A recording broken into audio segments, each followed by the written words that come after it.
श्री गुरु चरण सरोज रजा निज मन मुकुर सुधार।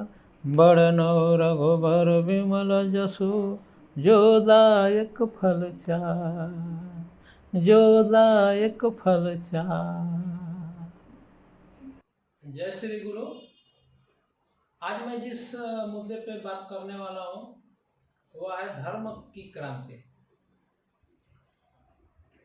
देखिए,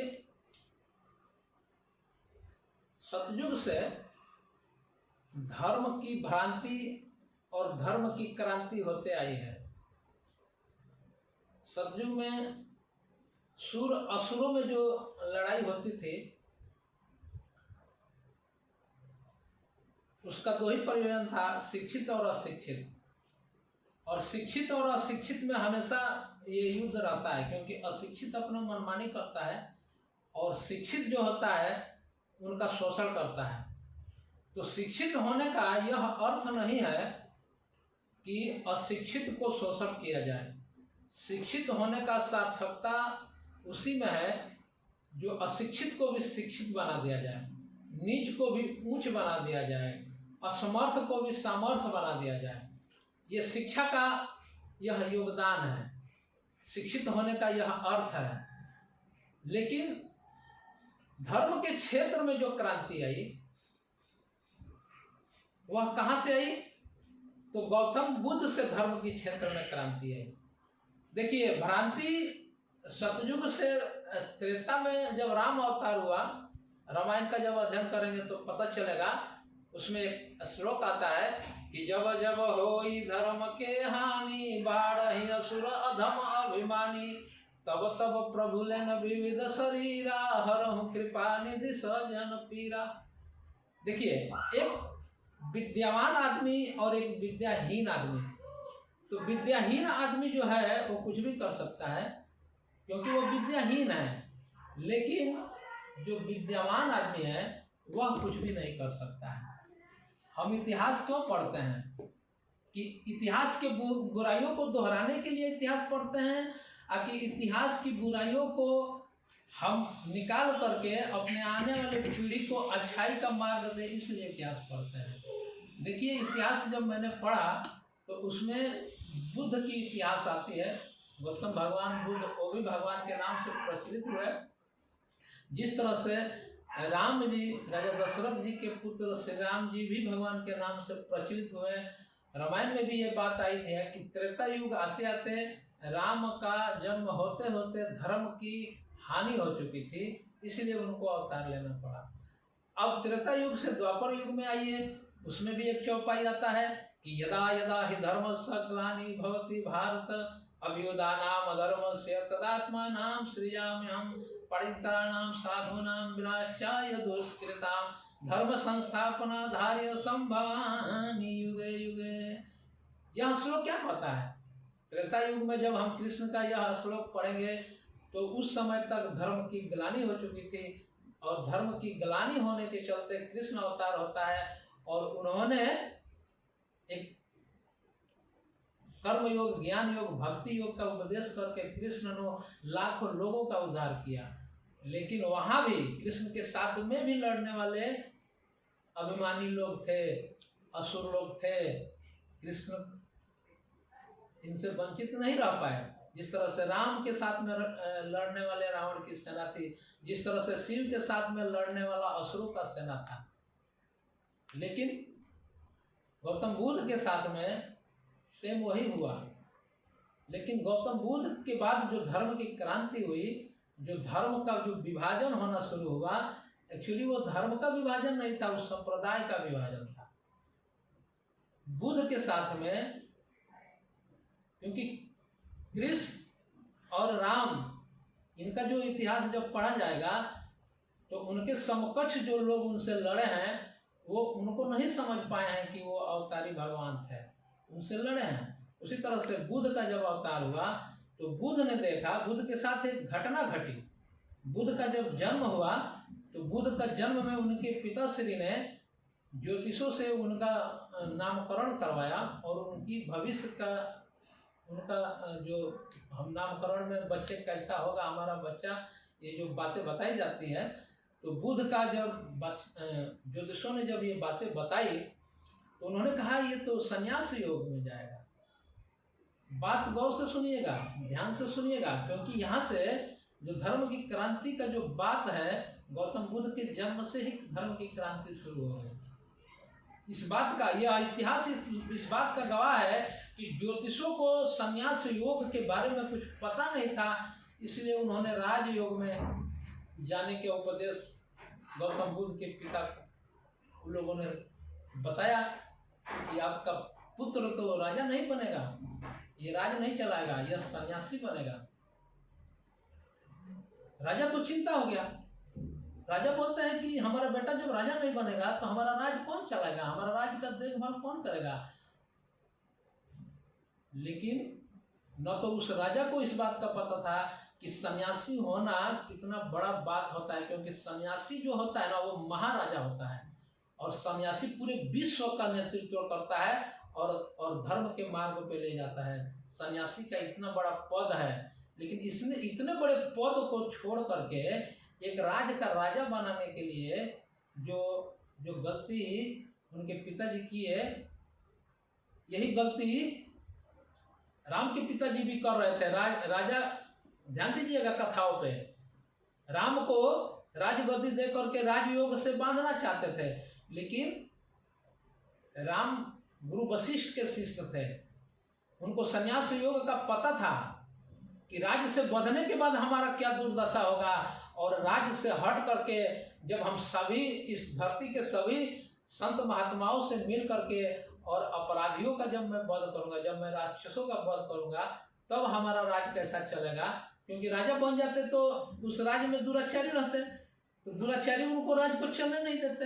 ये आज के भी व्यवस्था में चलिए, राजनीति में भी यही बात लागू होता है। जो ईमानदार आदमी अगर गद्दी पे बैठ जाए तो बेईमान लोग उनको चलने नहीं देते, या तो उनका मर्डर करा देंगे, उनको मार देंगे, या फिर कोई ना कोई षड्यंत्र रच के उनके सरकार को गिरा देंगे।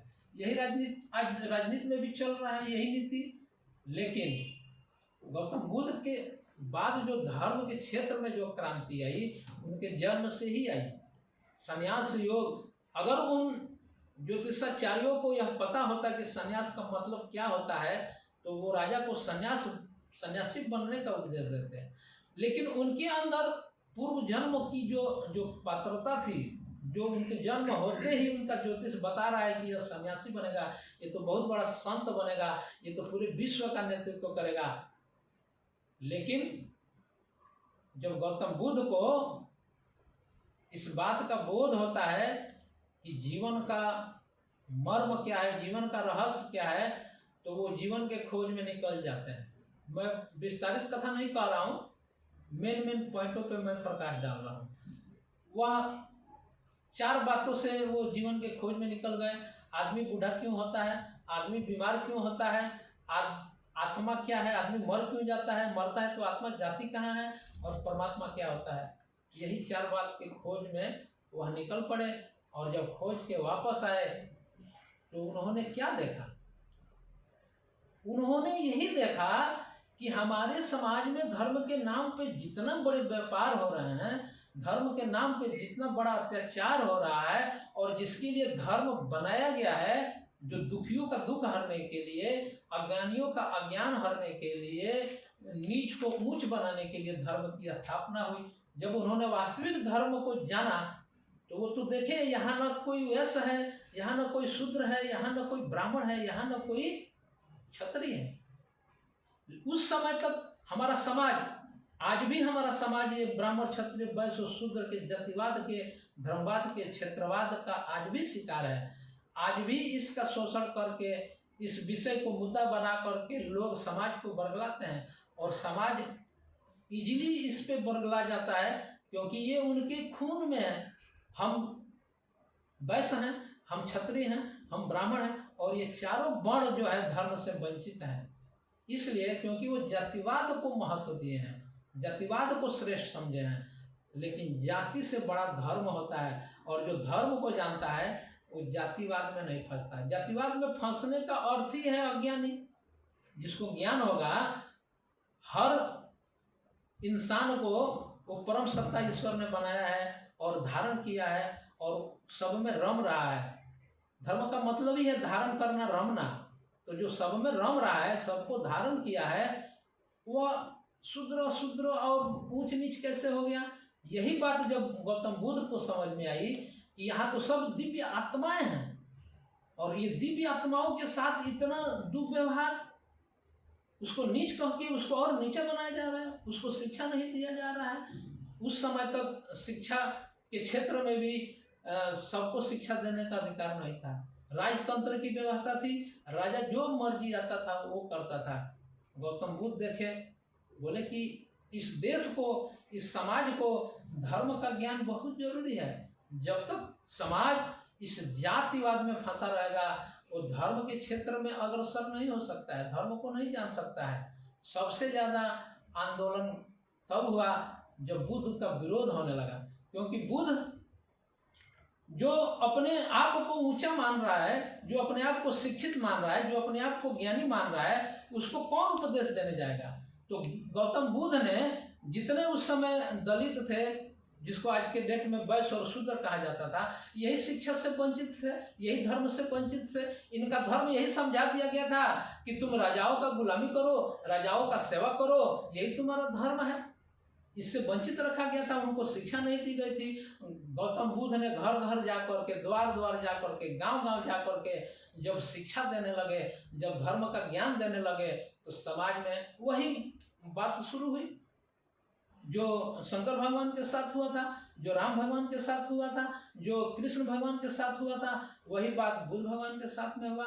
लेकिन बुद्ध भगवान ने यह दृढ़ संकल्प किया कि मैं जितने भी पिछड़े लोग हैं, जो दुखी लोग हैं, जो असहाय लोग हैं, मैं उनका ही साथ दूंगा। इसलिए वो दलित का मसीहा कहलाए। बात को गहराई से नहीं लिया गया, समझदार लोग बात को नहीं लिए गए, क्योंकि जो बुद्धिहीन आदमी था उनको धर्म के नाम पर, तुम हिंदू धर्म के हो, तुम्हारा धर्म ये है, तुम्हारा बाप दादा सदियों से ये धर्म करते आया है, तुम इनको छोड़ के बुद्ध के पास जाओगे। आज भी जब कोई गुरु का जब बात आती है, गुरु के पास जब कोई लोग जाते हैं तो सबसे पहले ये खड़ा किया जाता है कि गुरु तो केवल ब्राह्मण हो सकते हैं, ब्राह्मण के सिवा कोई गुरु हो नहीं सकता है। लेकिन ब्राह्मण किसको कहा गया है, यह बात समझना पहले जरूरी है। ब्रह्म ज्ञान जिसको प्राप्त है वही ब्राह्मण हो सकता है, चाहे वो शूद्र को भी ब्रह्म ज्ञान प्राप्त हो जाए तो वह ब्रह्म ज्ञानी है, वो ब्राह्मण है। इस बात को बहुत राजनीति में ऐसे लोगों को समझा दिया गया कि नहीं नहीं, शूद्र के साथ में रहने वाला, शूद्र को ज्ञान देने वाला न तो ब्राह्मण हो सकता है, न वो भगवान हो सकता है। इसलिए गौतम बुद्ध अपने गांव से भी, अपने गांव को, अपने परिवार को छोड़ करके निकल गए, क्योंकि जो सन्यासी होता है, जो आत्मबोधी होता है, उसके लिए ये पूरा समाज उनका अपना होता है, उनके लिए कोई पराया नहीं है, क्योंकि वो परम तत्व से लोगों को देखता है, वह शरीर के तल से, अब मन के तल से लोगों को नहीं देखता है।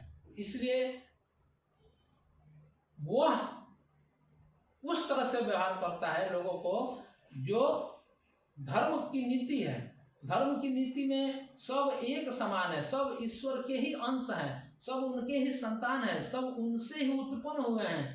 इसलिए शुद्ध अशुद्ध की बातें नहीं है, ऊंच नीच की बातें नहीं है। हाँ, शिक्षित अशिक्षित होना, धनवान धनहीन होना, ये एक अलग बात है। शक्तिहीन होना, शक्तिवान होना, ज्ञानवान होना, ज्ञानहीन होना, ये अंतर हो सकता है, ये मानना हो सकता है। लेकिन जात के नाम पर एक मनुष्य को शोषण किया जाए, उनको नीचा कह करके उनको नीचा दिखाया जाए, यह धर्म की नीति में नहीं है। यह राजनीति में हो सकता है। और जब धर्म की नीति, जब राजनीति बन जाता है, तो राज का मतलब ही है छुपाना।